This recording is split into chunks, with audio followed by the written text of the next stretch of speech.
vu un vélo étonnant en prototype. J'imagine chez vous un vélo qui semble mixer deux matériaux et qui fait appel à des pièces qui ne sont pas encore dans le commerce chez Decathlon, chez Van Rysel, pardon. Non, alors du coup là c'est une nouvelle panoplie qu'on a voulu créer, c'est comme un concept car de chez Peugeot qu'on voit plus traditionnellement dans la voiture. Là on s'est lancé pour projet de faire un concept panoplie, donc bike, shoes et textile, et tout ça en créant une course fictive, imaginaire, autour de 18 000 km, d'où l'expérience 18 000 km, qui serait une course autour du monde.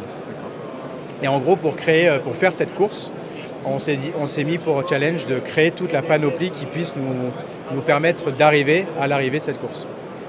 Du coup, on a donc la pièce maîtresse, il y a le vélo. Dans toute cette panoplie-là, on avait aussi pour input de l'éco-conception. Commencer à mettre un bon gros pied dans comment on pourrait réduire notre impact CO2 dans le marché, un marché où il y a beaucoup de carbone. Donc pour commencer par le vélo, en fait, on a des pièces noires, des pièces grises. On est parti d'une équation très simple, c'est que le carbone, c'est techniquement parfait, très bien en tout cas. Par contre, en impact carbone, c'est pas bon du tout. Et l'aluminium, c'est l'inverse. Un impact carbone, c'est mieux. Et par contre, en technicité, c'est un peu moins bien. Donc on a gardé en gros le carbone pour toutes les parties qui sont ultra techniques et qui demandent d'être soumis à des grosses forces. Et par contre, toutes les parties grises, toutes les jonctions entre ces parties noires, c'est de l'aluminium, de l'impression 3D d'aluminium.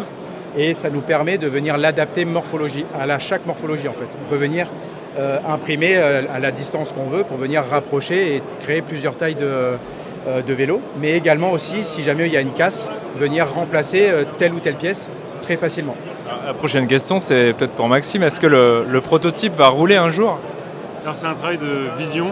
Un travail c'est une projection sur l'avenir de la conception. Est-ce que demain on peut atteindre cet objectif-là ?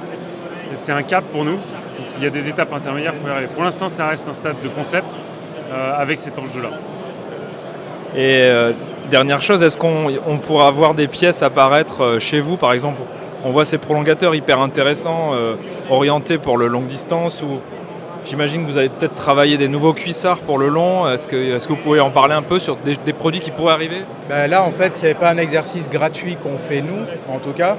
Je suis du coup l'un des designers qui a bossé là-dessus. Et justement, par exemple, sur la chaussure sur laquelle j'ai bossé, il y a déjà plein de trucs qu'on a fait là-dedans que je suis déjà en train de réutiliser sur des projets qu'on a lancés dès maintenant qui vont sortir d'ici 2 ans.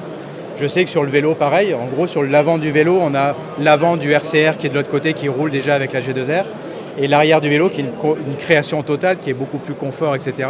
Et qui sont déjà en train d'être testés sur des futurs vélos. Et après, pareil, sur le textile, j'en parlais avec le chef de produit juste à l'instant, on est en train de voir s'il n'y a pas possibilité d'aller tester ça réellement avec des vraies productions, des séries limitées ou des choses comme ça, quoi. D'accord. Écoute, merci pour le temps que tu nous as accordé. Puis on suivra le développement, peut-être l'arrivée du prototype réel un jour. Ça marche, avec plaisir. Merci à vous. Merci à vous. Au revoir.